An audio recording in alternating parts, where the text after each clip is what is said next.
الحمدللہ والصلاة والسلام علی رسول اللہ وعلی آلہ وصحبہ وموالا۔ محترم بھائیوں اور بہنوں، السلام علیکم ورحمۃ اللہ وبرکاتہ۔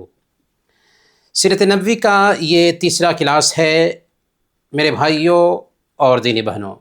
سیرت نبوی دنیا کے سب سے افضل انسان کی سیرت اور جیونی ہے۔ محمد صلی اللہ علیہ وسلم ہم سب کے لیے آئیڈیل ہیں۔ ہمارا آئیڈیل ہمارا باپ نہیں ہوتا، ہمارا ٹیچر نہیں ہوتا، بلکہ ہم سب کا آئیڈیل صرف اور صرف محمد الرسول اللہ صلی اللہ علیہ وسلم ہے۔ ہم جان چکے ہیں کہ آخر سیرت کو کیوں پڑھا جائے، سیرت نبوی کی خوبیاں کیا ہیں، محمد صلی اللہ علیہ وسلم کو اللہ نے آخر مکہ ہی میں کیوں بھیجا، دنیا میں سب سے پہلے شرک کیسے پھیلا، مکہ میں سب سے پہلے شرک کس نے پھیلایا، زمزم کی کھدائی کا قصہ کیا ہے، ہاتھی والوں کا قصہ کیا ہے، اللہ کے رسول صلی اللہ علیہ وسلم کی پیدائش کب، کہاں اور کن حالات میں ہوئی، اور کیسے اللہ کے نبی صلی اللہ علیہ وسلم دودھ پینے کے لیے بنو سعد میں جاتے ہیں اور کیسے وہاں کی زندگی تھی، سینہ چیرے جانے کا قصہ کیا ہے، اور حضرت آمنہ کی وفات کہاں ہوئی، اور دادا کی وفات کے وقت آپ کی عمر کیا تھی، دادا کے بعد نبی صلی اللہ علیہ وسلم کی کفالت کس نے کی۔ اسی طریقے سے سیریا کے سفر پر عیسائی پادری بحیرہ راہب نے نبی صلی اللہ علیہ وسلم کو دیکھا تو کیسے پہچانا کہ آپ پوری انسانیت کے لیے نبی بننے والے ہیں۔ یہ ساری باتیں گزر چکی ہیں۔ 2 کلاسز جو ہوئے ہیں ان کے ویڈیوز بھی ریکارڈ کیے جا چکے ہیں، گروپس میں شیئر کیے جا چکے ہیں۔ اب آپ سب کی ذمہ داری ہے کہ ان ویڈیوز کو دیکھیں۔ ہم یہ باتیں ریپیٹ نہیں کرنا چاہتے۔ ہر مسلمان کی ذمہ داری ہے کہ اللہ کے نبی صلی اللہ علیہ وسلم کی سیرت کو سیکھے، اس سے دلچسپی رکھے، اسی لیے یہ کورس شروع کیا ہے۔ تو آئیے اب ہم چلتے ہیں آگے کی باتوں کی طرف۔ اللہ کے رسول صلی اللہ علیہ وسلم کے 14 سال کی عمر سے 40 سال کی عمر تک کے حالات کو آج جانیں گے۔ اللہ کے نبی صلی اللہ علیہ وسلم 14 یا 15 سال کی عمر کے تھے تو جنگ فجار ہوئی تھی۔ فجار نہیں بلکہ فجار۔ فجار کا معنی ہوتا ہے گناہ کا کام۔ کیوں اس کا نام فجار پڑا اس کو بعد میں جانیں گے۔ پھر اللہ کے نبی صلی اللہ علیہ وسلم نے کاروبار میں حصہ لیا، تجارت کیا۔ 25 سال کی عمر ہوئی تو آپ نے شادی کیا، اور 35 سال کی عمر میں کعبہ کا نرمان ہوا، اس میں آپ کا رول سامنے آتا ہے، اور 40 سال کی عمر میں اللہ کے نبی صلی اللہ علیہ وسلم نبی بنائے جاتے ہیں۔ سب سے پہلے جنگ فجار۔ اللہ کے نبی صلی اللہ علیہ وسلم کی زندگی جب 14ویں سال یا 15ویں سال میں قدم رکھتی ہے تو یہ مہینہ ذوالقعدہ کا مہینہ ہے، جو حرمت والے مہینوں میں سے ایک مہینہ ہے، اور جگہ اوکاز کا بازار ہے۔ 2 فریقوں کے بیچ اچانک جنگ ٹھن جاتی ہے۔ ایک طرف قریش اور کنانہ کے قبیلے تھے، اور دوسری طرف قیس اعلان کے قبیلے تھے۔ کنانہ کے ایک آدمی نے قیس اعلان کے ایک آدمی کو قتل کر دیا تھا۔ یہی قصہ تھا جس کی وجہ سے دونوں قبیلوں میں جنگ چھڑ گئی۔ دونوں میں خوب جنگ ہوئی، دونوں طرف کے لوگ مارے گئے۔ ظاہر سی بات ہے کہ جنگ ہوتی ہے تو دونوں طرف سے لوگ مارے ہی جاتے ہیں، اور یہ جنگ 1 دن 2 دن نہیں بلکہ لگاتار 5 سال تک چلتی رہی۔ پھر آپس میں لوگوں نے دیکھا کہ اچھی خاصی جانیں چلی گئی ہیں تو صلح کر لیا۔ اور ایسے ہی ہوتا ہے کہ ملکوں کے بیچ جنگیں ہوتی ہیں، بہت ساری جانیں جاتی ہیں، پھر بعد میں صلح کر لیتی ہیں۔ تو یہ پاگل پن ہے جو جنگوں کے ذریعہ لوگوں کا خون بہانے کا کام کیا جاتا ہے، اور ہر زمانے میں ایسے پاگل پن کا مظاہرہ کیا جاتا ہے۔ اگر ایک انسان کے اندر اللہ پر سچا یقین ہو اور انسانوں کے خون کی قیمت کا احساس ہو تو اس طرح کی جنگیں ہو ہی نہیں۔ لیکن انسان جانور کی زندگی گزارتا ہے، اسی لیے اس طرح کی جنگیں ہوتی ہیں۔ اس جنگ میں اللہ کے نبی صلی اللہ علیہ وسلم بھی تشریف رکھتے تھے، لیکن اللہ کے نبی صلی اللہ علیہ وسلم نے کسی پر ہاتھ نہیں اٹھایا، کیونکہ یہاں پر دونوں فریق کافر تھے، اور مسلمانوں کو اگر جنگ کا حکم بھی ہے تو اللہ کا نام بلند کرنے کے لیے اور اللہ کے دین کو غالب کرنے کے لیے جنگ کا حکم ہے۔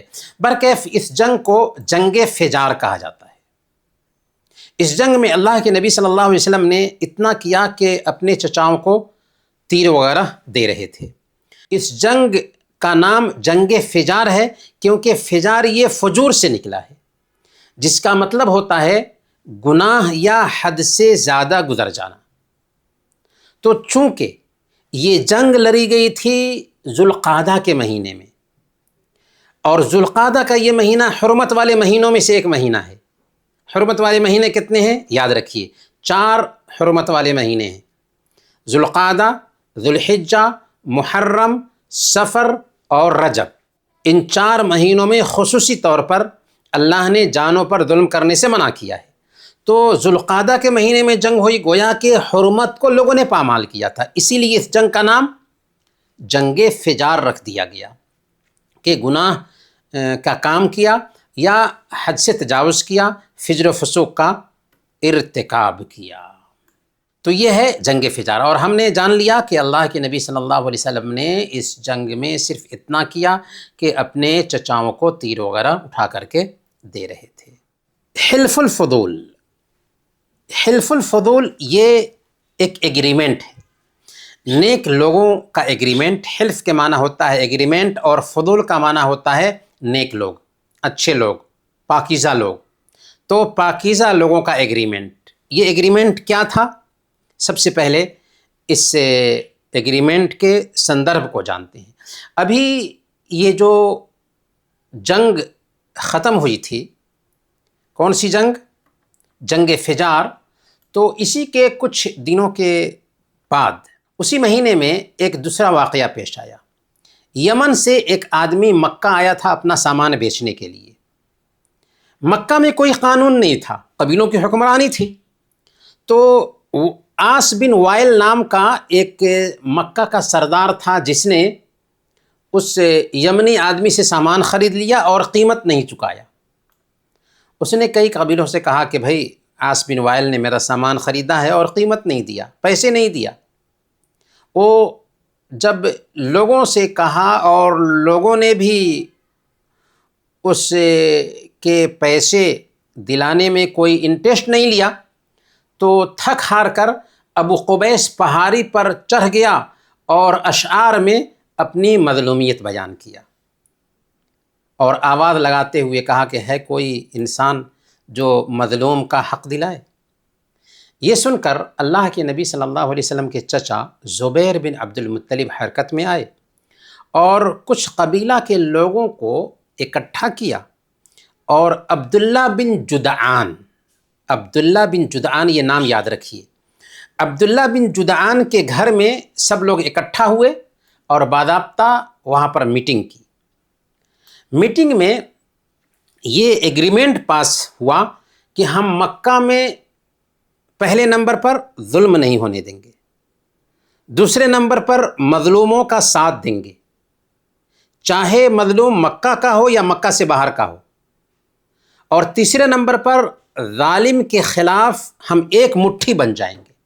پھر اس کے بعد عاص بن وائل سے سب لوگ اکٹھا ہوئے اور اس کا حق لے کر کے یمنی کو دلوایا۔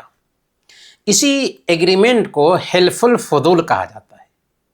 اس حلف الفضول میں اللہ کے نبی صلی اللہ علیہ وسلم بھی شریک تھے، اسی لیے اس کو تاریخ میں نوٹ کیا گیا ہے۔ ظلم کے خلاف آواز اٹھائی تھی، اور اللہ کے نبی صلی اللہ علیہ وسلم بھی باضابطہ نہ صرف یہ کہ اس میں شریک ہوئے، بلکہ نبی بننے کے بعد کہا کرتے تھے کہ میں عبداللہ بن جدعان کے مکان پر ایسے ایگریمنٹ میں شریک ہوا کہ اگر اس کے بدلے لال کلر کے اونٹ بھی دیے جائیں تو مجھے پسند نہیں، اور اگر مجھے اس کے لیے اسلام کے زمانے میں بھی بلایا جاتا تو میں ضرور جاتا۔ اللہ کے نبی صلی اللہ علیہ وسلم کی زندگی پر اب ہم نظر ڈالتے ہیں۔ اللہ کے نبی صلی اللہ علیہ وسلم بچپن ہی سے عملی زندگی میں داخل ہو گئے تھے۔ اللہ کے نبی صلی اللہ علیہ وسلم کو وراثت میں جو چیزیں ملی تھیں ان سے آپ کا کچھ بھی ہونے جانے والا نہیں تھا۔ اسی لیے ہم دیکھتے ہیں کہ اللہ کے نبی صلی اللہ علیہ وسلم جب بنو سعد میں تھے تو بنو سعد میں اللہ کے نبی صلی اللہ علیہ وسلم نے اپنے دودھ شریک بھائیوں کے ساتھ بکریاں چرائی تھیں، اور جب مکہ آئے تو اللہ کے نبی صلی اللہ علیہ وسلم مکہ میں بھی لوگوں کی بکریاں چراتے رہے، کچھ قیرات کے بدلے میں۔ قیرات کہتے ہیں پیسے، روپے۔ یہاں تک کہ یہ بات بھی نوٹ کریں کہ صرف اللہ کے نبی صلی اللہ علیہ وسلم نہیں بلکہ سارے نبیوں نے بکریاں چرائیں۔ گویا کہ بکریاں چرانا یہ الٹپ آپ کی زندگی میں نہیں آیا بلکہ اللہ کی طرف سے یہ انتظام ہوا۔ ایک مرتبہ اللہ کے نبی صلی اللہ علیہ وسلم نے کہا تھا، ما من نبی الا وقد رعى الغنم، کوئی ایسا نبی نہیں اس دھرتی پر جو آیا ہو اس نے بکریاں نہ چرائی ہو۔ یعنی جو نبی بھی اس دھرتی پر لوگوں کے سدھار کے لیے بھیجے گئے انہوں نے بکریاں چرائی۔ سوال یہ ہے کہ آخر نبیوں نے بکریاں کیوں چرائیں؟ سوال تو بنتا ہے۔ جی، بکریاں اس لیے چرائیں کہ بکریوں کو سنبھالنے میں صبر کی ضرورت ہوتی ہے، اور جو بکریوں کو سنبھال لیتا ہے اس کے اندر صبر آ جاتا ہے۔ تو نبی کا کام کیا ہوتا تھا؟ نبی کا کام ہوتا تھا امت کو سدھارنے میں صبر کرنا۔ تو اس ناحیہ سے بکریوں کو چروا کر کے ٹرین کیا اللہ تعالیٰ نے تاکہ امت کو سدھارنے کی ٹریننگ مل جائے۔ برکیف اللہ کے نبی صلی اللہ علیہ وسلم نے وہ ویاپار بھی کیا، کاروبار بھی کیا۔ جب آپ جوان ہو گئے تو تجارت کرنے لگے، کیونکہ کچھ روایتوں میں آتا ہے کہ آپ صائب بن ابی صائب کے ساتھ مل کر تجارت کرتے تھے۔ آپ بہترین ساجھی کا رول نبھاتے تھے، نہ کسی سے الجھتے تھے، نہ کسی سے بحث و تکرار کرتے تھے، معاملات میں بالکل صفائی رکھتے تھے، امانت دار تھے، دیانت دار تھے۔ آپ کی امانت داری اور دیانت داری کا شہرہ اتنا ہو گیا تھا کہ لوگ آپ کو محمد کے نام سے پکارنے کی بجائے الصادق الامین کے نام سے پکارتے تھے۔ الصادق کا مطلب ہوتا ہے نہایت ہی سچا، اور الامین کا معنی ہوتا ہے بہت ہی امانت دار۔ اللہ کے نبی صلی اللہ علیہ وسلم کی یہی جو امانت تھی اور شہرت تھی، اسی امانت اور شہرت کی وجہ سے حضرت خدیجہ رضی اللہ تعالی عنہا تک یہ بات پہنچتی ہے۔ چنانچہ حضرت خدیجہ رضی اللہ تعالی عنہا اللہ کے نبی صلی اللہ علیہ وسلم کو بلاتی ہیں۔ حضرت خدیجہ رضی اللہ تعالی عنہا مکہ کی مالدار عورت تھیں اور ان کا کاروبار چلا کرتا تھا۔ تو خدیجہ رضی اللہ تعالی عنہا نے کہا کہ آپ میرا مال لے جائیے، بیچیے، اور جیسے ہم دوسروں کو فائدہ دیتے ہیں ویسے ہی آپ کو بھی فائدہ دیا کریں گے۔ اللہ کے نبی صلی اللہ علیہ وسلم راضی ہو گئے اور خدیجہ کا مال لے کر کے شام کا، سیریا کا سفر کیا۔ اس سفر میں اللہ کے نبی صلی اللہ علیہ وسلم کے ساتھ خدیجہ کا غلام میسرہ بھی تھا۔ وہاں اللہ کے نبی صلی اللہ علیہ وسلم نے کاروبار کیا، خوب نفع ہوا۔ جب مکہ لوٹے تو پائی پائی کا حساب اللہ کے نبی صلی اللہ علیہ وسلم نے خدیجہ کو چکا دیا۔ اس سفر میں حضرت خدیجہ رضی اللہ تعالی عنہا کو بہت فائدہ ہوا تھا۔ میسرہ نے جو خدیجہ کا غلام تھا اللہ کے نبی صلی اللہ علیہ وسلم کے اخلاق اور کردار کے بارے میں بھی بتایا۔ یاد رکھیں کہ کسی بھی انسان کے اخلاق کو جاننا چاہتے ہیں نا تو اس کے ساتھ سفر کیجیے۔ میسرہ نے اللہ کے نبی صلی اللہ علیہ وسلم کے ساتھ سفر کر کے دیکھا اللہ کے نبی صلی اللہ علیہ وسلم کے اخلاق کو، کردار کو، تو ساری خوبیاں بیان کی۔ تب حضرت خدیجہ رضی اللہ تعالی عنہا نے سمجھا کہ ہمیں جس انسان کی تلاش تھی وہ انسان مجھے مل چکا ہے۔ حضرت خدیجہ رضی اللہ تعالی عنہا بیوہ تھیں کیونکہ ان کے 2 شوہر وفات پا چکے تھے۔ تو حضرت خدیجہ رضی اللہ تعالی عنہا نے اپنی ایک سہیلی نفیسہ کو اللہ کے نبی صلی اللہ علیہ وسلم کے پاس بھیجا شادی کا پیغام لے کر کے۔ اللہ کے نبی صلی اللہ علیہ وسلم نے شادی کا جو رشتہ ہے وہ منظور کر لیا، اور کیوں نہ کرتے کہ خدیجہ مکہ کی مالدار ترین عورت تھی اور بڑے بڑے سرداروں کا پیغام رد کر چکی تھی۔ اللہ کے نبی صلی اللہ علیہ وسلم نے اپنے چچاؤں سے بات کی، اور پھر آپ کے چچاؤں نے بھی حضرت خدیجہ کے چچا عمر بن اسد کو پیغام بھیجا اور دونوں طرف سے بات طے ہو گئی۔ اس طریقے سے اللہ کے نبی صلی اللہ علیہ وسلم کا نکاح بھی ہو گیا۔ ابو طالب نے نکاح پڑھایا۔ اس وقت اللہ کے نبی صلی اللہ علیہ وسلم کی عمر صرف 25 سال تھی اور خدیجہ رضی اللہ تعالی عنہا کی عمر 40 سال تھی۔ اس سے پتہ چلتا ہے کہ اللہ کے نبی صلی اللہ علیہ وسلم بالکل پاک طبیعت کے انسان تھے۔ 40 سال کی عمر کی عورت سے شادی کر لیتے ہیں، حالانکہ آپ صرف 25 سال کے نوجوان تھے۔ حضرت خدیجہ رضی اللہ تعالی عنہا اللہ کے نبی صلی اللہ علیہ وسلم کی پہلی بیوی تھی، اور ان کی زندگی میں اللہ کے نبی صلی اللہ علیہ وسلم نے کسی اور سے شادی نہیں کی۔ اللہ کے نبی صلی اللہ علیہ وسلم کو جو بھی اولاد ہوئی حضرت خدیجہ رضی اللہ تعالی عنہا سے ہی ہوئی۔ صرف حضرت ابراہیم ماریہ قبطیہ سے تھے، ورنہ ساری اولاد حضرت خدیجہ سے ہی ہوئی۔ اللہ کے نبی صلی اللہ علیہ وسلم کے 3 بیٹے تھے۔ قاسم جو پہلے بیٹے ہیں، اور انہی کے نام سے آپ کو ابو القاسم کہا جاتا تھا، اور عبداللہ، انہی کا نام طیب اور طاہر بھی تھا، اور ابراہیم ماریہ قبطیہ سے تھے۔ یہ 3 بیٹے ہوئے، اور بیٹیاں 4 ہوئیں۔ بیٹیاں کتنی؟ 4 بیٹیاں ہوئیں۔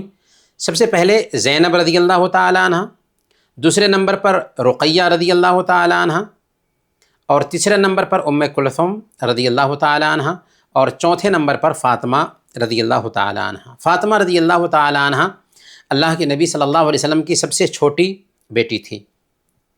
زینب رضی اللہ تعالی عنہ کے شوہر ابو العاص تھے، جو اسلام نہیں قبول کیے تھے، اور یہی جنگ بدر میں قید ہو کر کے گئے تھے۔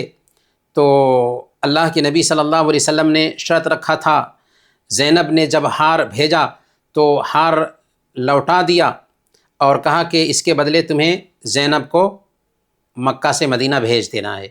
لیکن بعد میں جب ابو العاص اسلام قبول کر لیے تو زینب ان کے پاس لوٹا دی گئی۔ اور رقیہ اور ام کلثوم یہ دونوں حضرت عثمان رضی اللہ تعالی عنہ کی بیوی بنتی ہیں۔ پہلے رقیہ سے شادی ہوئی، جب رقیہ کی وفات ہو گئی تو پھر اللہ کے نبی صلی اللہ علیہ وسلم نے ام کلثوم سے بھی شادی کر دیا، اور ام کلثوم کی بھی وفات ہو گئی اللہ کے نبی صلی اللہ علیہ وسلم کی زندگی میں۔ بلکہ حضرت زینب، حضرت رقیہ، حضرت ام کلثوم اور آپ کے تینوں بیٹے قاسم، عبداللہ اور ابراہیم، گویا کہ ساری اولاد اللہ کے نبی صلی اللہ علیہ وسلم کی زندگی میں ہی وفات پا جاتی ہے، سوائے حضرت فاطمہ رضی اللہ تعالی عنہ کے۔ حضرت فاطمہ رضی اللہ تعالی عنہ کی وفات اللہ کے نبی صلی اللہ علیہ وسلم کی وفات کے 6 مہینہ بعد ہوئی۔ اب آئیے ہم دیکھتے ہیں کعبہ کی تعمیر کے بارے میں۔ اللہ کے نبی صلی اللہ علیہ وسلم کی زندگی کا 35واں سال ہے، کعبہ کا نرمان ہو رہا ہے۔ کیوں؟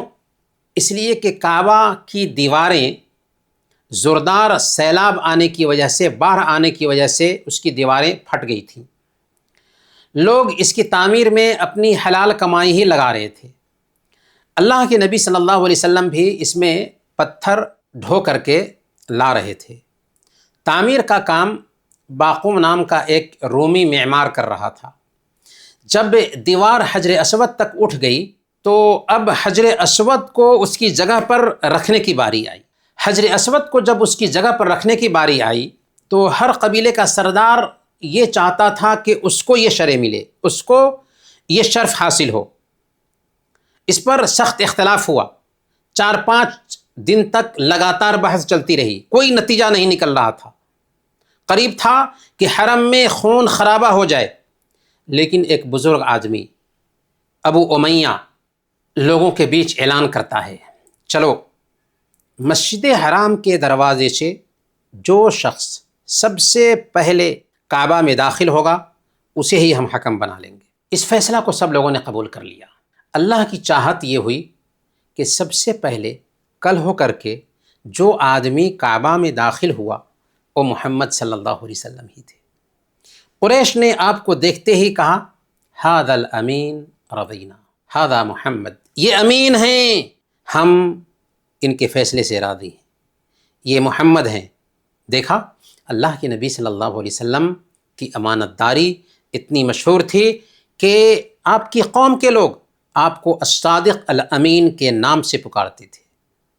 برکیف جب اللہ کے نبی صلی اللہ علیہ وسلم کو حکم بنا لیا گیا تو اللہ کے نبی صلی اللہ علیہ وسلم ان کے پاس پہنچے، اللہ کے نبی صلی اللہ علیہ وسلم کو سارا قصہ سنایا گیا۔ اللہ کے نبی صلی اللہ علیہ وسلم کو کچھ بھی معلوم نہیں، آپ نے حل نکالا کہ ایک چادر لاؤ، ایک چادر لائی گئی۔ یہاں پر اللہ کے نبی صلی اللہ علیہ وسلم کی عقل مندی کی داد دیجیے۔ اللہ کے نبی صلی اللہ علیہ وسلم کی ذہانت یہ تھی کہ آپ نے چادر منگوایا، اس چادر پر حجر اسود کو رکھ دیا، کالے پتھر کو رکھ دیا، اور پھر 4 قبیلے تھے جن کے سردار کا آپس میں اختلاف تھا، چاروں قبیلے کے سرداروں کو بلایا اور ہر طرف سے کنارہ کو پکڑنے کے لیے کہا۔ چنانچہ سارے سرداروں نے چاروں طرف سے اس چادر کے کنارہ کو پکڑا اور حجر اسود کی جگہ پر لے کر کے گئے۔ جب حجر اسود کی جگہ پر لے کر کے گئے تو اللہ کے نبی صلی اللہ علیہ وسلم نے حجر اسود کو اٹھایا اور اسی جگہ پر رکھ دیا۔ اللہ کے نبی صلی اللہ علیہ وسلم نے اپنے بہترین فیصلے سے یہ کیا کہ چاروں طرف سے قریش کے چاروں سرداروں کو کہا کہ اس چادر کے کنارے کو پکڑیں۔ چاروں قبائل کے سردار نے اس کنارے کو پکڑا اور پھر اس جگہ پر لے کر کے گئے جہاں پر حجر اسود کو رکھنا تھا، اور پھر اللہ کے نبی صلی اللہ علیہ وسلم اٹھاتے ہیں اور حجر اسود کو اسی جگہ پر رکھ دیتے ہیں۔ خانہ کعبہ کو جب بنایا جا رہا تھا تو اس میں مکہ کے مشرکین نے جو شرک کرتے تھے یہ عہد کیا تھا کہ اس میں صرف پاک اور حلال مال ہی لگائیں گے۔ چونکہ ان کا حلال مال کم پڑ گیا تھا، اسی لیے انہوں نے کعبہ کا کچھ حصہ 6 یا 7 ہاتھ کعبہ سے باہر چھوڑ دیا، اسے نہیں بنایا، اور آج تک اللہ کی شان کعبہ کا وہ حصہ ہے لیکن کعبہ کی عمارت میں وہ شامل نہیں۔ اسی کو حتیم کہتے ہیں یا حجر اسماعیل کہتے ہیں۔ دیکھیں فوٹو میں یہ جو شمال سے کعبہ سے متصل یہ جو حصہ ہے جس کو گھیر دیا گیا ہے یہ کعبہ میں شامل ہے۔ جب ابراہیم علیہ السلام نے کعبہ بنایا تھا تو وہ سارا حصہ کعبہ میں شامل تھا، لیکن قریش نے حلال مال کم پڑنے کی وجہ سے اس کو شامل نہیں کیا، تو آج تک اس کو ویسے ہی رکھا گیا ہے۔ اب سوال یہ پیدا ہوتا ہے کہ اللہ کے نبی صلی اللہ علیہ وسلم جب کعبہ پر فتح پا لیتے ہیں اور مسلمانوں کو طاقت مل جاتی ہے تو آپ نے موقع ملنے کے بعد اس کو کیوں نہیں لمبا کیا اور ابراہیم علیہ السلام کی بنیاد پر کیوں نہیں بنایا؟ پہلی وجہ یہ ہے کہ لوگ نئے نئے ایمان میں آئے تھے اور اللہ کے نبی صلی اللہ علیہ وسلم کو ڈر تھا کہ ایسا نہ ہو کہ اگر خانہ کعبہ کو چوڑا کیا جائے اور پورے حصے کو داخل کر لیا جائے تو جو لوگ نئے نئے مسلمان ہیں وہ فتنے کا شکار نہ ہو جائے۔ اسی لیے اللہ کے نبی صلی اللہ علیہ وسلم نے حضرت عائشہ صدیقہ رضی اللہ تعالی عنہ سے کہا تھا کہ اے عائشہ، اگر تمہاری قوم کا زمانے کفر قریب نہ ہوتا، یعنی وہ نئے نئے مسلمان نہ ہوتے، تو میں کعبہ کو گرا کر دوبارہ حضرت ابراہیم علیہ السلام کی بنیادوں پر بنا دیتا۔